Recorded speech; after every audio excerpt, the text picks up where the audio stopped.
આદર્શ સ્કૂલ નજીક વાન સળગી ઉઠી. અગમ્ય કારણોસર લાગી આગ. આગમાં વાન બળીને ખાખ. વિસનગર ફાયરે મેળવ્યો આગ પર કાબુ. મળતી માહિતી મુજબ વિસનગરની આદર્શ સ્કૂલ પાસે વાનમાં આગ લાગવાની ઘટના સામે આવી છે. અગમ્ય કારણોસર આગ લાગતા વાન બળીને ખાખ થવા પામી હતી. વિસનગર ફાયર વિભાગને જાણ કરવામાં આવતા પાણીનો મારો ચલાવી આગ પર કાબુ મેળવ્યો હતો.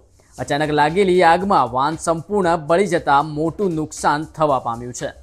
સદનસીબે ડ્રાઈવર સમય સૂચક વાપરી બહાર નીકળી જતા જાનહાનિ ટળવા પામી છે. લક્ષ્મીપુરા ગામના જીતેન્દ્રકુમાર પટેલની વાન હોવાની વિગતો સામે આવી છે. ઘટના બનતા નાસભાગ મચી હતી અને ટ્રાફિક જામ પણ જોવા મળ્યો હતો. અવનવી ખબરો માટે અમારા પેજને અત્યારે જ ફોલો કરો.